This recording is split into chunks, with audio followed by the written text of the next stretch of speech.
ஆண்டவராகிய இயேசு கிறிஸ்துவின் நாமத்தில் உங்கள் யாவருக்கும் அன்பின் வாழ்த்துக்கள்.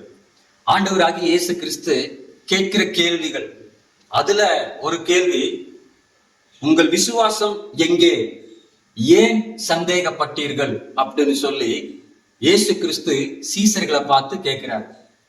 அவர் ஊழியத்தை முடித்து அக்கறைக்கு போவோம் வாருங்கள் அப்படின்னு சொல்லி தம்முடைய சீசர்களை அழைக்கிறவர் ஆண்டவர். அதுக்கப்புறம் படகுல ஏறி பிரயாணப்பட்டு அக்கறைக்கு போய் கொண்டிருக்கிறாங்க. நிறைய படகுகள் இருக்கிறது. இயேசு கிறிஸ்து அந்த கப்பலில் இருக்கிறார், சீசர்களும் அந்த கப்பலில் இருக்கிறாங்க. இயேசு கிறிஸ்து நித்திரையாக தூங்கி கொண்டிருக்கிறார். திடீரென்று ஒரு பெரிய கடல் கொந்தளிப்பு வருகிறது. தண்ணீர் எல்லாம் படகுல நிறைய ஆரம்பிக்கிறது. சீசர்களுக்குள்ளாக ஒரு கலக்கம். ஏன்னா படகு அமிழத்தக்கதாக, படகு நீரிலே மூழ்கக்கூடிய அளவுக்கு ஒரு சூழ்நிலை. இவர்கள் எவ்வளவோ முயற்சிகளை செய்து பார்த்தும் முடியல. அந்த நேரத்துல இயேசுவை போய் தட்டி எழுப்புறாங்க. ஆண்டவரே, நாங்கள் இங்கே செத்து கொண்டிருக்கிறோமே, உங்களுக்கு கவலை இல்லையா என்று சொல்லி இயேசு கிறிஸ்து எழுந்து கடலையும் காற்றையும் பார்த்து அமைதலாயிரு என்று சொன்னார். உடனே அமைதலாயிற்று. திரும்ப கேட்கிறார், உங்களுக்கு ஏன் சந்தேகம், உங்களுக்கு ஏன் நம்பிக்கை இல்லாமல் போனது, ஏன் சந்தேகப்பட்டீர் சொல்லி கடிந்து கொள்ளுகிறார். அங்க இருக்கிறவங்க எல்லாரும் ஆச்சரியப்படுறாங்க. கடலையும் காற்றையும் அமைதிப்படுத்துகிறாரு, இவருடைய வார்த்தைக்கு இயற்கை கட்டுப்படுகிறது, இவர் யாரோ என்று சொல்லி ஆச்சரியப்பட்டார் என்று சொல்லி. ஆம், அன்பான தேவ பிள்ளைகளே, 3 வகையான காரியங்களை இன்றைக்கு நாம் சிந்திக்க வேண்டும். முதலாவது, அக்கறைக்கு போவோம் வாருங்கள் என்று சொல்லி அழைத்தது யாருன்னா ஆண்டவராகிய இயேசு கிறிஸ்து. படகுல பிரயாணப்படும் பொழுது கூட இருந்தது யாரு? ஆண்டவராகிய இயேசு கிறிஸ்து. அந்த சூழ்நிலைகளை அமைதிப்படுத்தியது யாரு? ஆண்டவராகிய இயேசு கிறிஸ்து. முதல் காரியம், உங்களையும் என்னையும் அழைத்தவர் ஆண்டவராகிய இயேசு கிறிஸ்து. இந்த பூமியில பிறக்க செய்தவர் அவர். நமக்கு ஏற்ற துணைய, ஏற்ற கணவன் மனைவி பிள்ளைகளை கொடுத்தது அவர். ஊழியத்தை, வேலையை கொடுத்தது அவர். நாம தெரிந்து கொள்ளவில்லை, அவர்தான் இந்த பூமியிலே வாழும்படியாக நம்மளை அழைத்திருக்கிறார். இந்த காரியங்களை நம்முடைய கரங்களில கொடுத்திருக்கிறார். சோ இந்த பூமியில வாழ்கிற வாழ்க்கையில சில போராட்டங்கள் உண்டு, உபத்திரவங்கள் உண்டு. உபத்திரவம் இல்லாத வாழ்க்கை இல்ல, போராட்டம் இல்லாத வாழ்க்கை இல்ல. கட்டாயமாக எல்லாருக்குமே சில கொந்தளிப்புகள் உண்டு, புயல்கள் உண்டு, காற்று உண்டு, நிறைய பிரச்சனைகள் உண்டு. ஆனால் அந்த பிரச்சனையின் போது அந்த சீசர்களை போல நீங்களும் நானும், ஐயோ எனக்கு இவ்வளவு பிரச்சனை வந்திருக்குது, ஆண்டவரே உங்களுக்கு கவலை இல்லையா, என் வாழ்க்கையிலேயே எத்தனை கஷ்டம், எனக்கு ஏன் எவ்வளவு பிரச்சனை, எனக்கு ஏன் இத்தனை போராட்டம்னு சொல்லி நிறைய நேரத்துல கவலைப்படுகிறோம். எதை ஏன் கவலைப்படுறோம்னா, நம்மோடு ஒருவர் இருக்கிறார் என்பதை மறந்து கவலைப்படுகிறோம். ஏன்னா அழைத்தவர் அவர், கூட இருக்கிறவர் அவர். நம்மோடு கூட இயேசு கிறிஸ்து இருக்கிறார். இன்றைக்கு நம்மோடு கூட சர்வ வல்லமையுள்ள இயேசு கிறிஸ்து இருக்கிறார் என்பதை மறந்து நிறைய காரியத்தை குறித்து நாம் கவலைப்பட்டு, பயப்பட்டு, சந்தேகப்பட்டு கொண்டிருக்கிறோம். ஆனா இயேசு கிறிஸ்துவிடத்துல நாம் சொல்லும் பொழுது அவர் அத்தனையையும் அமைதிப்படுத்தி விடுகிறார். எழுந்து ஒரே வார்த்தை தான், அமைதலா என்று சொன்னாரு. காற்றும் கடலும் புயலும் அமைதலாயிற்று.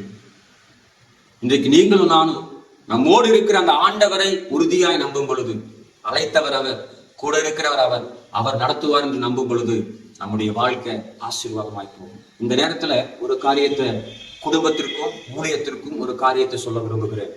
அதாவது, ஆண்டவராகிய இயேசு கிறிஸ்து தான் எனக்கு இந்த மகனை கணவனாக அல்லது இந்த மகளை மனைவியாக கொடுத்திருக்கிறார் சொல்லி அந்த ஆரம்ப காலத்துல ஆண்டவர் மேல நம்பிக்கையோடு கூட எனக்கு ஏற்ற துணை நினைக்கிறோம்.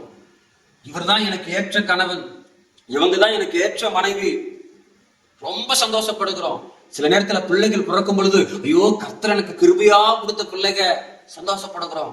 சில ஊழியங்கள், சபை கர்த்தர் கொடுக்கும்போது, இது ஆண்டவரை ஏற்படுத்தி கொடுத்த ஊழியம், கர்த்தர் கொடுத்த சபை, கர்த்தர் கொடுத்த விசுவாசிகள், சந்தோஷப்படுகிறோம்.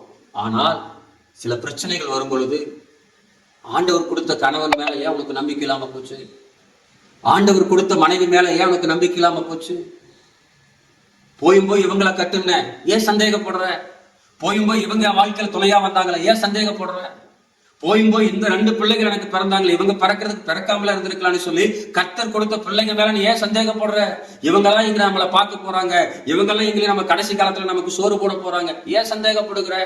சபையில சில பிரச்சனைகள், போராட்டங்கள் வரும் பொழுது, இதெல்லாம் ஒரு சபையா, இதெல்லாம் ஒரு ஊழியமா, கம்முனு இங்க வந்ததுக்கு நம்ம வேற சபையில இருந்திருக்கலாமே, வேற மக்களோடு இருந்திருக்கலாமே, வேற விசுவாசிகளோடு கொடுத்திருக்கலாமே, ஏன் சந்தேகப்படுகிற. சில போராட்டம் வரும் பொழுது, நெருக்கம் வரும் பொழுது, உன் நம்பிக்கை எங்க? ஆரம்ப காலத்துல கர்த்தர் கொடுத்தாருன்னு நன்றி சொன்னைய, கர்த்தர் கொடுத்தாருன்னு மகிழ்ச்சியா இருந்தீங்க, எங்க இப்ப அந்த மகிழ்ச்சி, எங்க இப்ப அந்த அன்பு, எங்க இப்ப அந்த நம்பிக்கை? ஆண்டவர் சொல்லுகிறார், எங்கே விசுவாசம்? சூழ்நிலைகள் மாறத்தான் செய்யும், நெருக்கங்கள் வரத்தான் செய்யும். ஆனால் இதை ஆரம்பித்தவர் ஆண்டவர், அவர் நடத்துவாருங்கிற நம்பிக்கையோடு கூட உங்க வாழ்க்கையை துவங்குங்க. தொடர்ந்து போய்கொண்டே இருங்க. போராட்டம் வருது, ஆண்டவரே நீங்க தான் எங்களை கூப்பிட்டு வந்தீங்க, நீங்க தான் இந்த கணவனை கொடுத்தீங்க, நீங்க தான் இந்த மனைவியை கொடுத்தீங்க, நீங்க தான் இந்த பிள்ளைகளை கொடுத்தீங்க, நீங்க தான் இந்த சபையை கொடுத்தீங்க, நீங்க தான் இந்த விசுவாசிகளை கொடுத்தீங்க, நீங்க தான் இந்த ஊழியத்தை கொடுத்தீங்க, நீங்க தான் ஆண்டவரே பார்க்கணும்னு சொல்லி அந்த பிரச்சனைகள் எல்லாம் அவர்கிட்ட சொல்லுங்க. ஒரே செகண்ட்ல அத்தனையும் அமைதிப்படுத்துவதற்கு அவருக்கு வல்லமை உண்டு. ஆனா ஆண்டவர் கேட்கிறாரு, உன் நம்பிக்கைங்க, உன் நம்பிக்கைங்க, ஆண்டவர் மேல நம்பிக்கைங்க, உன் கணவன் மேல நம்பிக்கைங்க, உன் மனைவி மேல நம்பிக்கைங்க, கர்த்தர் கொடுத்த சபை மேல, கர்த்தர் கொடுத்த விசுவாசிக்கு மேல நம்பிக்கை எங்க? பிரயாணம் கர்த்தருடையது, கூட இருக்கிறவர் அவர், சூழ்நிலைகளை மாற்றுகிறவர் அவர். ஆகவே நம்பிக்கை முழுவதும் கர்த்தர் மேல வைங்க. பிரயாணம் ஆசீர்வாதமா இருக்கும். கர்த்தர் அக்கறையில கொண்டு போய் உங்களை விடுவார். எதற்காக இந்த குடும்ப வாழ்க்கையை கர்த்தர் உனக்கு கொடுத்திருக்கிறாரோ அதனுடைய நோக்கம் நிறைவேறும். எதற்காக இந்த ஊழியத்தை கர்த்தர் கொடுத்திருக்கிறாரோ அந்த நோக்கம் நிறைவேறும்.